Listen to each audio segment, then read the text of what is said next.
enfermeras de la especialidad.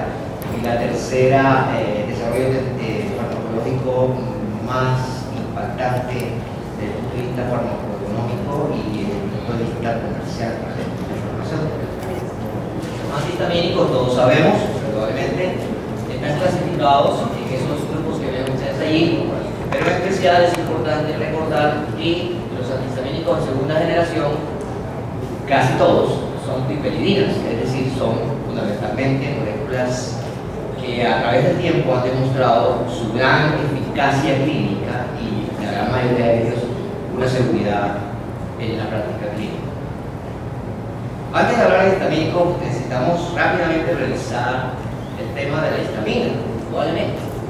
Recordar que es un mediador químico producto de la actividad enzimática de la decarboxilasa sobre la histidina, pero es importante, sobre todo desde el punto de vista inmunológico, recordar esos impactos que tiene sobre la hematopoiesis, en particular la diferenciación celular y más puntualmente sobre las células inmunocompetentes. Es decir, la histamina parecería comportarse como un factor de crecimiento y diferenciación en el área de la inmunología. Más de 100 años hemos tenido en la práctica clínica con el uso de estos antihistamínicos.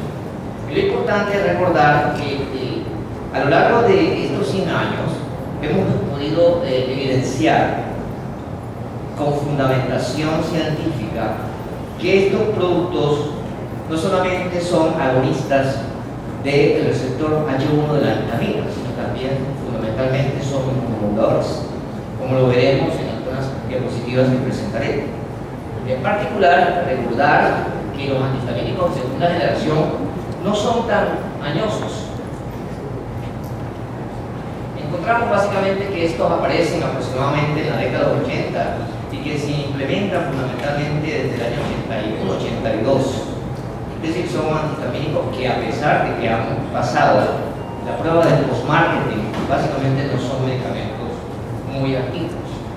Y recordar que son tan importantes que la industria farmacéutica continúa invirtiendo muchos millones de dólares, viendo básicamente cómo ellos, además, podrían, por el efecto de nuevos medicamentos, que no llega el caso ni tenemos el tiempo para revisar, modular básicamente procesos inflamatorios y probablemente en las próximas 2 décadas ver más moléculas que, además de ser antihistamínicos, van a estar utilizándose en algún tipo de patología de tipo inmunológico.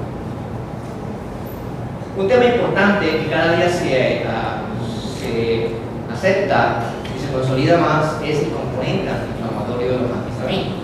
Y claramente está demostrado que ellos fundamentalmente tienen la capacidad, a través de la interacción y del manejo del lenguaje intracitosólico, activar básicamente los llamados factores de transcripción, y en especial el NF-κB, y por esa vía básicamente controlar fundamentalmente no solo las llamadas citocinas proinflamatorias, sino también las llamadas moléculas participantes en lo que se llama el marginamiento, rodamiento y quimiotaxis de las células comprometidas en la inflamación.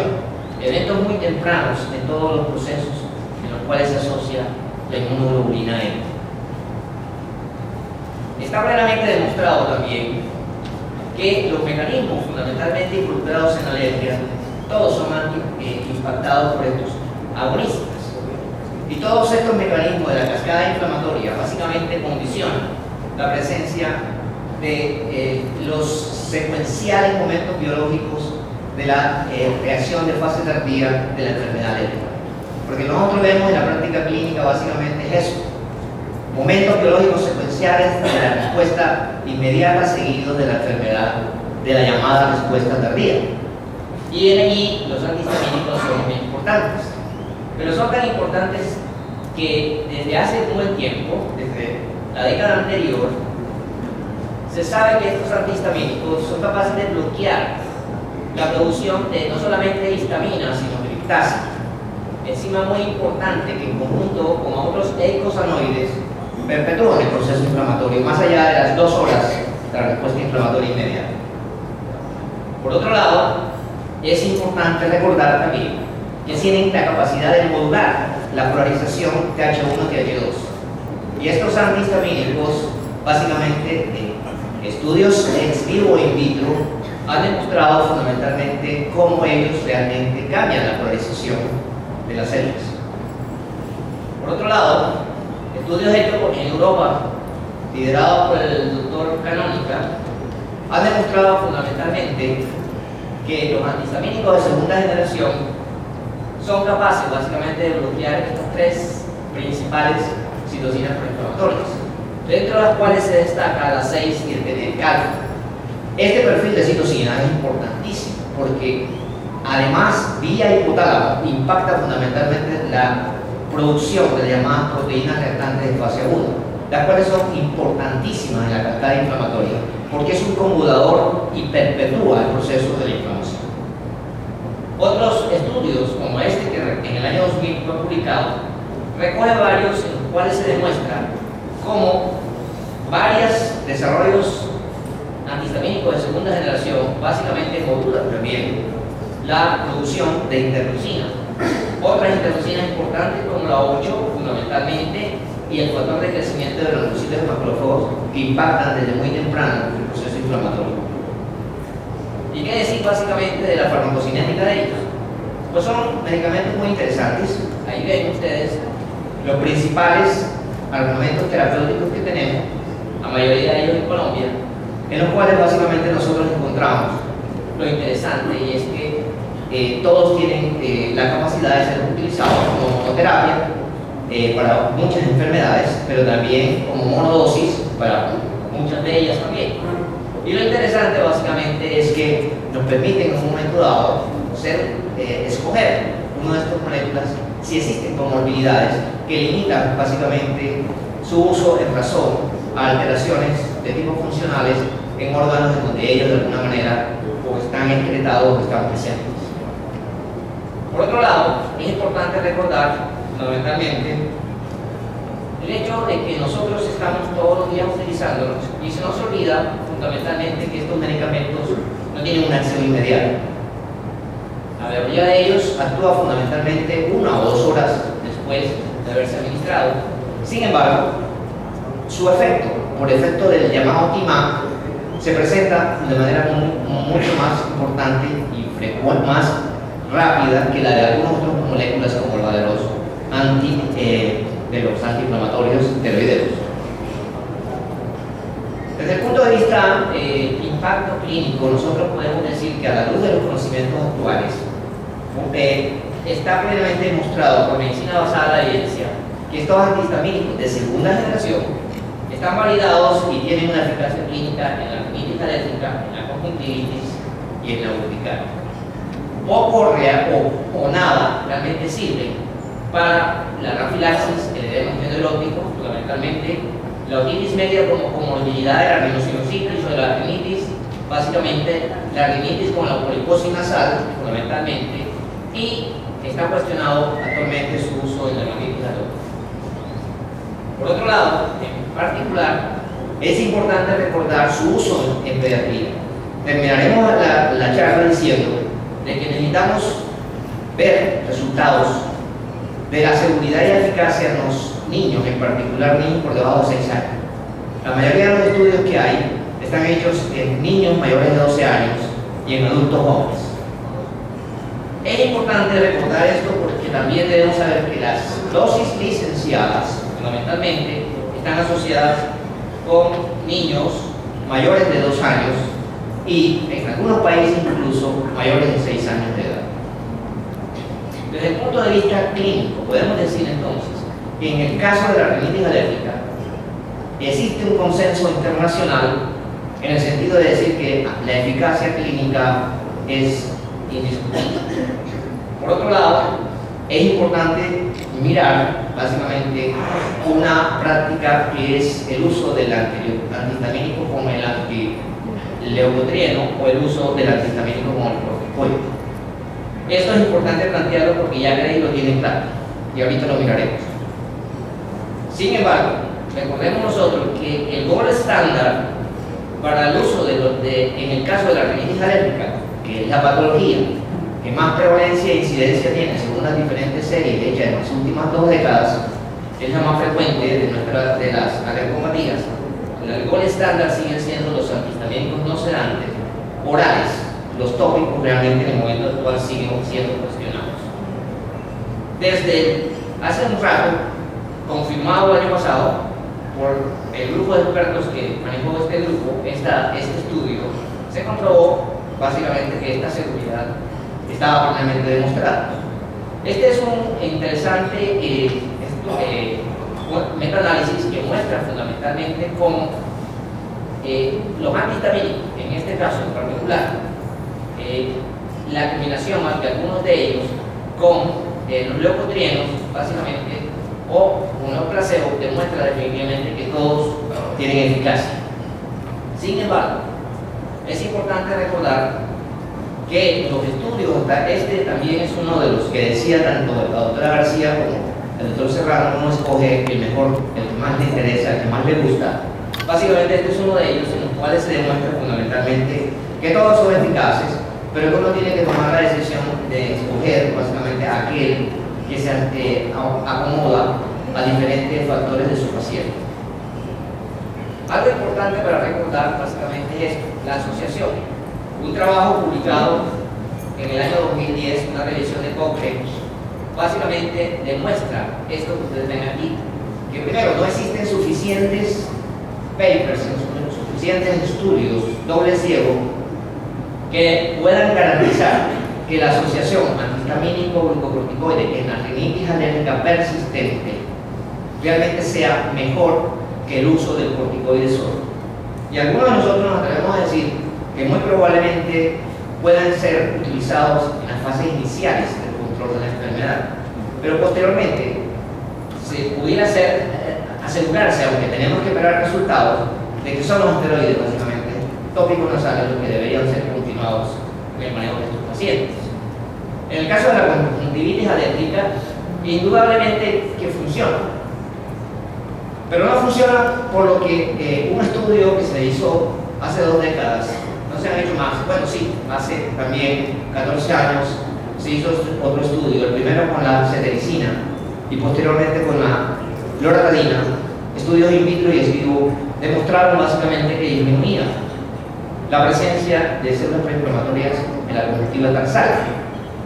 Pero la verdad es que probablemente funciona porque al tener un control fundamentalmente de la inflamación a nivel de fosas nasales y de todos los tejidos inflamados de la vía respiratoria superior, facilitan y mejoran el control de los síntomas en el paciente con este problema.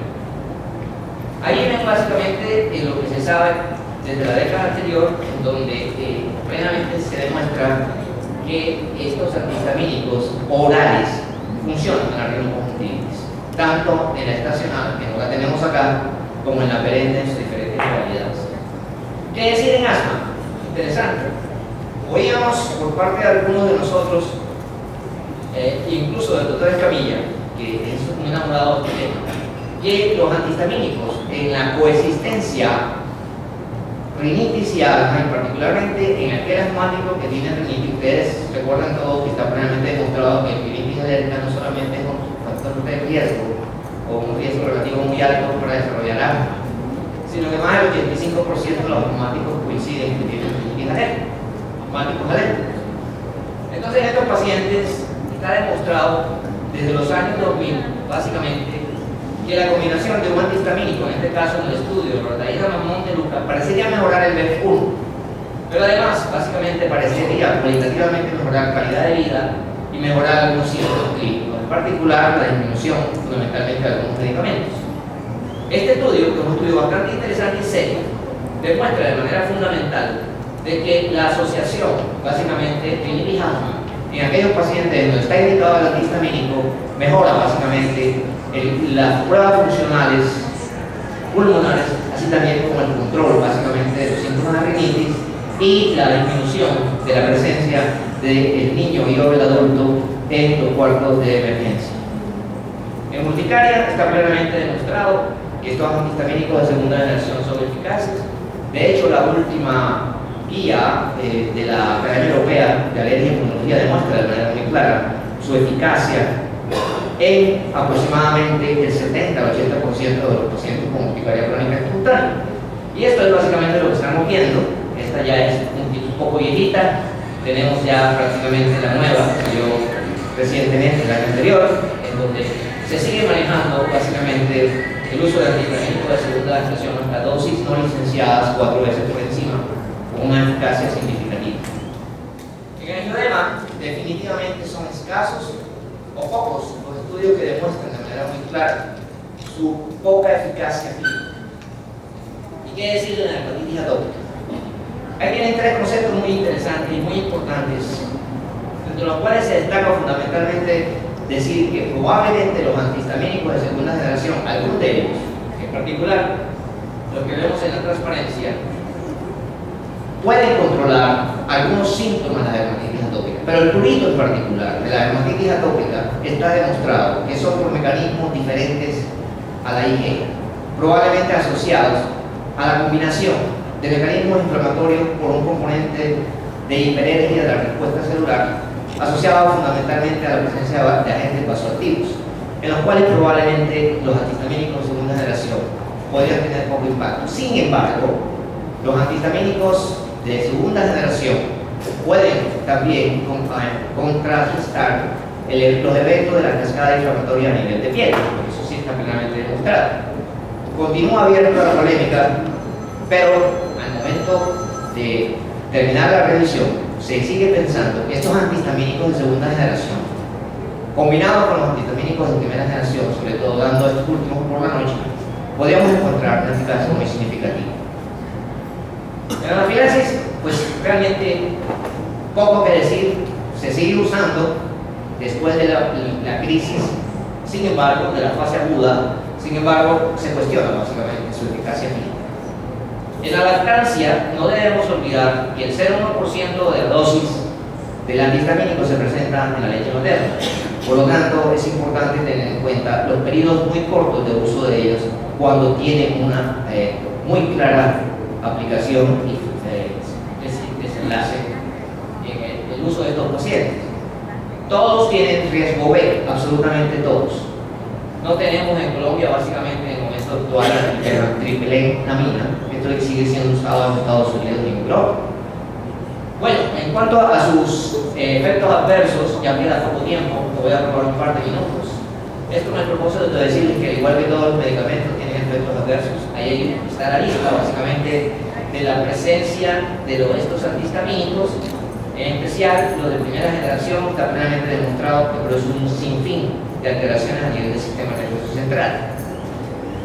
Esta transparencia del año 2005 muestra lo que todavía sigue siendo vigente, y es la presencia de el tipo de agentes de efectos adversos más frecuentes que se encuentran con el uso de estos medicamentos, de todos en particular. Sin embargo, es importante resaltar que, viendo desde el punto de vista estadístico, realmente no son significativas las P que se consigue cuando uno revisa los resultados población abierta versus lo que se encuentra en los pacientes. Reiterar la necesidad de que se termine o se implementen y se apoyen el desarrollo de estos protocolos para evaluar la seguridad de los antihistamínicos de segunda generación en el paciente pediátrico, y en particular el paciente por debajo de los 3 años de edad, el paciente lactante y preescolar. Es importante recordar básicamente que si existen estudios como este que estamos mostrando, en donde se dice que la eficacia y la tolerabilidad del perfil de algunos de ellos es prácticamente un perfil seguro, como es el caso de la desloratadina, pero también de algunos otros como fexofenadina y levocetirizina. Por otro lado, es importante recordar básicamente el hecho de que no tenemos todavía el antihistamínico ideal. Tanto los dos que han sido aceptados por la Academia Americana y la Academia Europea y por la Asociación de Aviación Norteamericana, como los que más se acercan al antihistamínico ideal, este estudio recientemente publicado muestra que produce alteración de una serie de expresiones controladas a nivel del sistema nervioso central. En especial, afecta fundamentalmente los movimientos del individuo. Por lo tanto, la recomendación que se da es que deben seguir siendo estudiados para considerar su absoluta seguridad en el manejo de este tipo de pacientes. Muchas gracias.